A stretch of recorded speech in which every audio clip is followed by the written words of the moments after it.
Police কর্মকর্তাদের সঙ্গে বৈঠকে প্রধান উপদেষ্টা, আমরা বলছি ডিসেম্বরে নির্বাচন সংস্কারের মধ্যে করে ফেলতে হবে।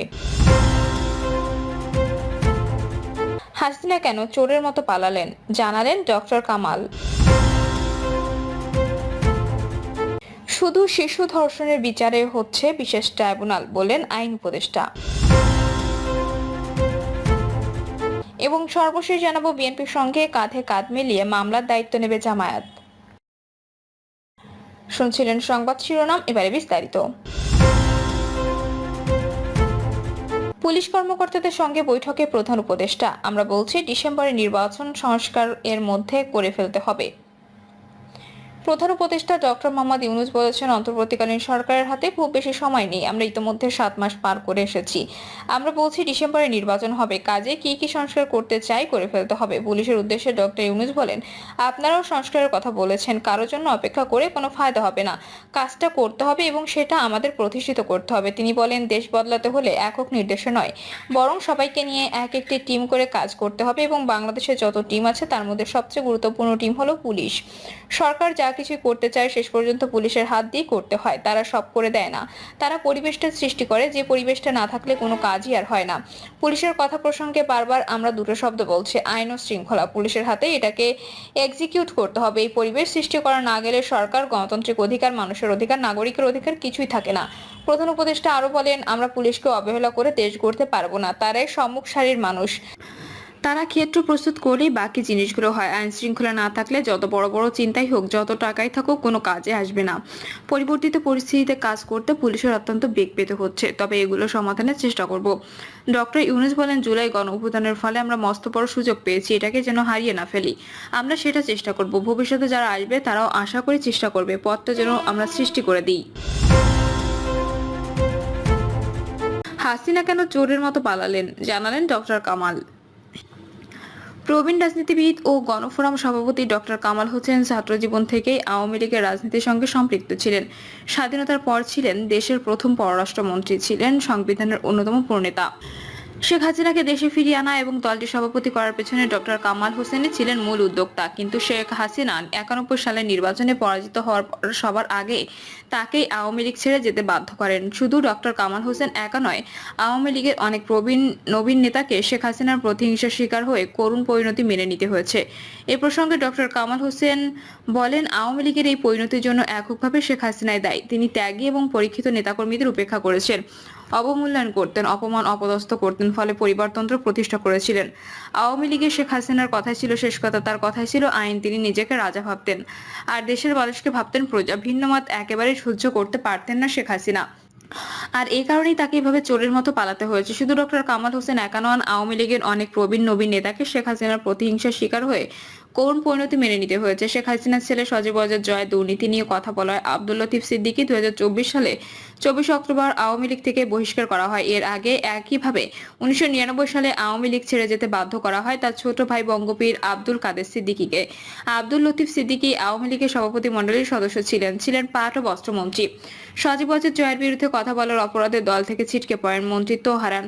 আর আব্দুল কাদের সিদ্দিকী ছিলেন দলটির কেন্দ্রীয় কার্যনির্বাহী কমিটির 1 নম্বর সদস্য। তাকে বাদ দিয়ে শেখ হাসিনা তার আপন ফুফাতো ভাই আবুল হাসনাত আব্দুল্লাহকে দলের কেন্দ্রীয় কার্যনির্বাহী কমিটির 1 নম্বর সদস্য করেন। শুধু শিশু ধর্ষণের বিচার হচ্ছে বিশেষ ট্রাইব্যুনাল, বললেন আইন উপদেষ্টা। আইন উপদেষ্টা অধ্যাপক আসিফ নজরুল বলেছেন, শুধু শিশু ধর্ষণ মামলায় আলাদাভাবে বিচার করার জন্য বিশেষ ট্রাইব্যুনাল স্থাপনের বিধান রাখা হচ্ছে। এছাড়া নারী ও শিশু নির্যাতন দমন আইনের নতুন সংশোধনী অনুযায়ী আদালত চাইলে মেডিকেল সার্টিফিকেট ও পারিপার্শ্বিক সাক্ষীর ভিত্তিতে ডিএনএ সার্টিফিকেট ছাড়াই দ্রুত বিচার করতে পারবেন। আইন উপদেষ্টা বলেন, রাজধানীর তেজগাঁওয়ে প্রধান উপদেষ্টার কার্যালয়ে প্রধান উপদেষ্টা ডক্টর মোহাম্মদ ইউনূসের সভাপতিত্বে নারী ও শিশু নির্যাতন দমন আইনের সংশোধনের বিষয়ে বিশেষ বৈঠক অনুষ্ঠিত হয়। সেই বৈঠকে ধর্ষণ ও নারী নির্যাতন আইনের সংশোধন নিয়ে বিস্তারিত আলোচনা হয়।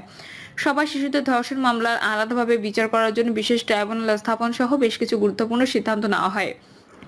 তিনি বলেন, বিয়ের প্রলোভন দেখিয়ে সম্মতি নিয়ে প্রতারণামূলক কিংবা বিয়ের প্রলোভন দেখিয়ে সম্মতিক্রমে যে ধর্ষণের বিচার সেটা একটা আলাদা অপরাধ। সম্মতি ছাড়া ধর্ষণের ঘটনাকে আলাদাভাবে চিহ্নিত করা হবে। এক্ষেত্রে সর্বোচ্চ গুরুত্ব দিয়ে বিচার এবং তদন্তের সময় কমানো হয়েছে। এছাড়া ধর্ষণের মামলার ক্ষেত্রে কিছু সংজ্ঞা এনেছি। মামলার সংজ্ঞা পরিবর্তন করে শুধু পুরুষ কর্তৃক নয়, যে কোনো ব্যক্তি কর্তৃক ধর্ষণকে শাস্তিযোগ্য করা হচ্ছে। এছাড়া ধর্ষণের সংখ্যাকে বিশদভাবে ব্যাখ্যা করা হচ্ছে। বলাৎকারকে অন্তর্ভুক্ত করা হয়েছে। শুধু প্রকৃত পেনিট্রেশন নয়, যে কোনো বস্তু দ্বারা আঘাত কিংবা পায়ুপথে বা যে কোনোভাবে যদি ধর্ষণ করা হয় তা ধর্ষণ বলে গণ্য হবে। তিনি বলেন, ডিএনএ রিপোর্ট না পাওয়ার বছর পর বছর মামলা ঝুলে থাকতো। রিপোর্ট ছাড়াই আদালত যদি মনে করে মেডিকেল সার্টিফিকেট ও পারিপার্শ্বিক সাক্ষীর ভিত্তিতে বিচার করা সম্ভব, তাহলে আদালত চাইলে ডিএনএ সার্টিফিকেট ছাড়াই দ্রুত বিচার করতে পারবেন। এছাড়া ভিকটিমদের নিরাপত্তার জন্য বিভিন্ন ব্যবস্থা রাখা হচ্ছে। তাদের ক্ষতিপূরণ দেওয়া ও ধর্ষণের উদ্দেশ্যে কোনো ধরনের গুরুতর জখম করা হলে কঠোর শাস্তির মুখোমুখি করা হবে। বিএনপির সঙ্গে কাঁধে কাঁধ মিলিয়ে মামলার দায়িত্ব নেবে জামায়াত। বাংলাদেশ জামায়াত ইসলামের আমির ডক্টর শফিকুর রহমান বলেছেন, ধর্ষণের শিকার শিশুর বাবাকে হত্যার ঘটনায় খুব অল্প সময়ে বিএনপির পরিবারটির খবর নিয়েছে এবং তাদের নেতারা এটাও বলেছেন এই পরিবারের মামলা চালানোর যাবতীয় দায়িত্বভার তারা গ্রহণ করেছেন।